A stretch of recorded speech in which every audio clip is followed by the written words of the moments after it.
Hello, everyone, and welcome to Young at Heart, session number 160.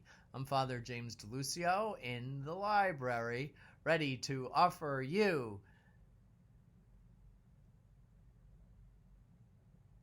nursery rhymes, stories, songs, poems, Mother Goose, Aesop's fables, Lewis Carroll, limericks, larks, and such and other things to keep you and me all young at heart. Today we're continuing with part 2 of the tale of the Elephant Princess.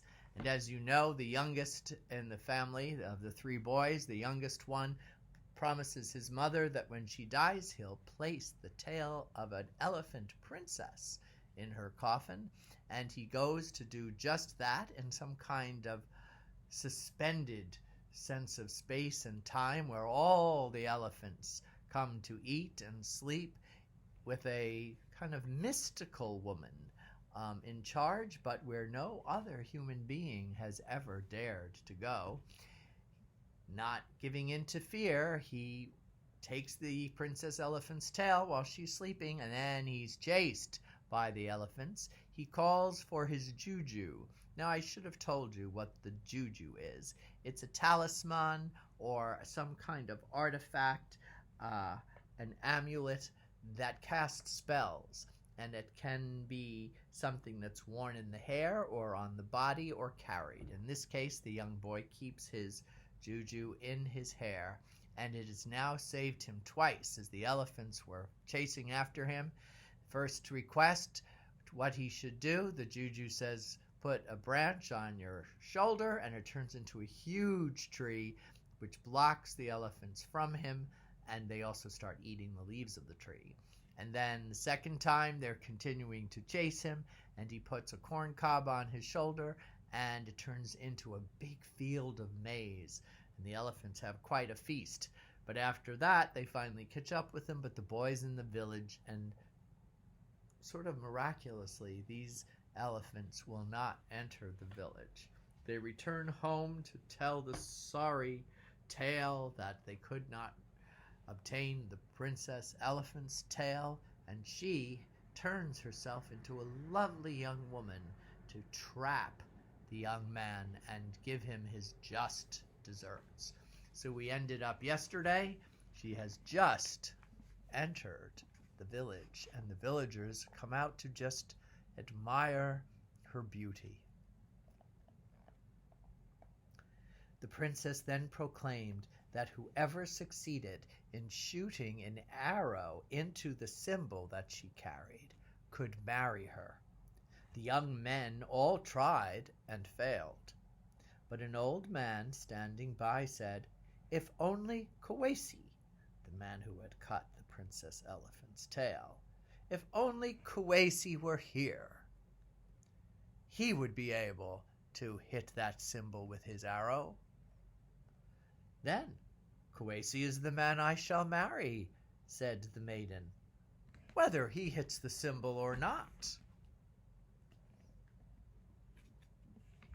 Well, Kuwasi was out plowing the fields, and he was quickly called and told about his good fortune.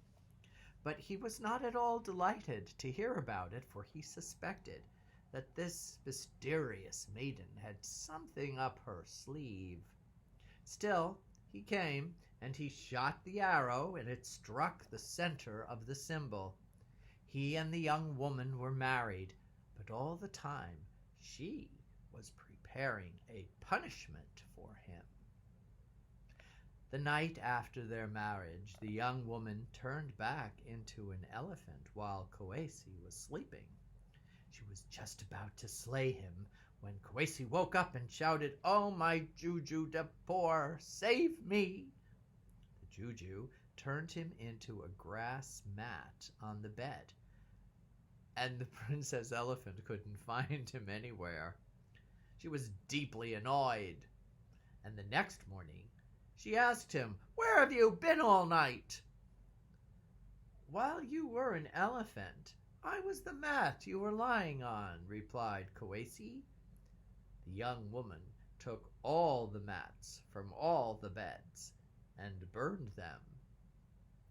The next night, when the princess turned into an elephant again, she was just about to slay her husband when this time the Juju changed Kawasi into a needle. His wife was unable to find him.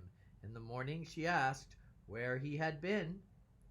Hearing that the Juju had helped him again, she decided to get hold of that idol and destroy it. The next day, Kawasi went to his farm to begin plowing the field. He told his wife to bring him something to eat at midday.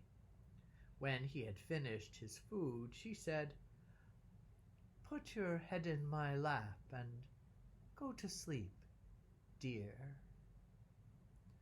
Kawasi forgot that the Juju was hidden in his hair, and he did as she said, and as soon as he was asleep, the maiden took the Juju out of his hair and threw it into a fire that she had prepared. Kawasi awoke to find that she had turned back into the elephant. Terrified, he cried, "Oh, my Juju Dapur! What am I going to do now?" The only answer came from out of the flames. "I am burning up! I am burning up! I am burning up!" Kawasi called out for help, and the Juju replied, "Lift up your arms and pretend that you are going to fly." He lifted his arms, and Kawasi, right then and there, was turned into a hawk. That is why hawks are so often seen flying above the smoke that comes from fires. They are looking for their lost Juju.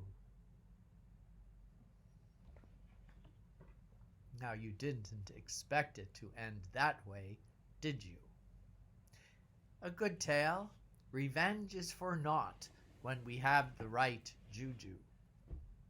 Thank you so much for joining me tonight. Have a wonderful day or evening whenever you're watching this video. Please share it with friends and family. Offer comments as you wish, and I look forward to sharing another story with you tomorrow. Meanwhile, stay safe, stay healthy, and God bless. Bye, everyone.